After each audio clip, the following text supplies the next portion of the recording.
Harapin daw ng buong tapang at hindi mamadaliin ng Senado ang impeachment trial ni Vice President Sara Duterte. Yan ang pahayag ni Senate President Cheese Escudero sa pagtitipon ng leader at miyembro ng Jesus is Lord Church kanina. Itong nabibintong impeachment po sa ating ikalawang Pangulo.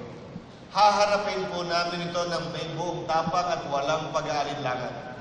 Hindi po namin trabaho i-convict siya. Hindi po namin trabaho i-acquit siya. Trabaho po namin tiyakin na magagawa ng siya ng hustisya. Trabaho po namin na tiyakin na magiging credible at kapanipaniwala at paniniwala ng sambayanan ng proseso. Hawak na ng Senado ang Articles of Impeachment na pirmado ng 240 na kongresista, kaya trabaho raw ng Senado bilang impeachment court na tapusin ito. Sa pagbabalik sesyon ng Kongreso sa June 2, inaasahan na pag-uusapan ang impeachment ng bise. Itinalaga talaga ang proseso nito para papanagutin ang ating mga opisyal. Walang ibang pakay at layunin nito. Marapat ngayon na nasimula na ito ay matapos. Matapos ng hindi minamadali.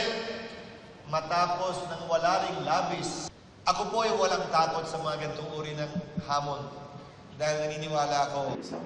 Pero dapat daw urgent ito, sabi ni Manila 3rd District Representative Joel Chua na isa sa 11 na magiging prosecutor ng Kamara. Kasi po kung babasahin po natin yung konstitusyon, ang sinasabi po doon, yung impeachment po, dapat po pag ito po ay turn over na o dinala na sa Senado, dapat the Senate shall forthwith. The fact na ang ginamit po ay shall, ibig sabihin mandatory. The fact na ang ginamit na word ay forthwith, ibig sabihin dapat sa lalong madaling panahon. Ngayon, ang interpretation lamang dyan, ano yung lalong madaling panahon? Nauna nang sinabi ng ilang senador na hindi sila hihiling ng special session. Hindi ako magre-request for special session, but if the President is requesting or the body would, majority of our colleagues wanted a special session, I have no problem with it. I'm willing to comply at ang nakikita ko lang po kasi hindi maganda na yung nag-file ng impeachment ang humihingi nito, no? Kasi parang bias naman po. Para sa GMA Integrated News, Darlene Kai, Nakatutok, 24 Oras. 350,000 toneladang bigas mula sa Vietnam ang ipinagpaliban munang bilhin ng ilang rice importer mula sa bansa. Ayon ito sa mga source ng Reuters News Agency sa mga nasa lokal na industriya ng bigas. Batay sa ulat, nakikipagnegosasyon pa raw ang mga buyer mula sa Pilipinas. Ayon na raw bilhin ng mga buyer ang na-order na nilang bigas dahil malaki raw ang ibinaba ng presyo ng bigas sa Vietnam nitong mga nakalipas na linggo. Ayon naman kay Agriculture Department spokesperson, Assistant Secretary Arnel de Mesa, posible na antala ang pag-import ng bigas sa Vietnam dahil sa mga holiday roon. Nasa 9 milyong halaga ng mga peking telebisyon ang nakumpiska sa isang tindahan ng electronics sa Subic Bay Freeport sa Zambales. Ayon sa pulisya, nasabat din ang libu-libong parte o pyesa ng telebisyon. Pinapatakbo raw ng 4 na Chinese national ang tindahan pero hindi sila naabutan doon. Patuloy silang pinaghahanap.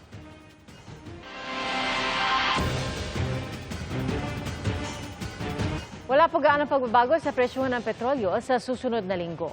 Sa tansya ng kumpanyang Uni-Oil, 10 sentimo ang posibleng ibaba sa presyo ng kada liter ng diesel, pero posible rin na hindi ito gumalaw. Wala ring nakikitang pagbabago sa presyo ng gasolina.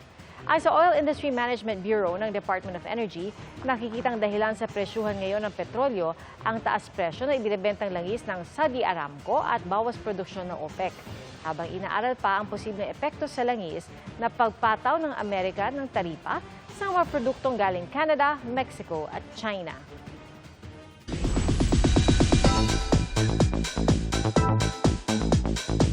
This mama is ready to slay again si Winwin Marquez sa pageant scene sa kanyang pagsabak sa Miss Universe Philippines. Narito ang aking chika.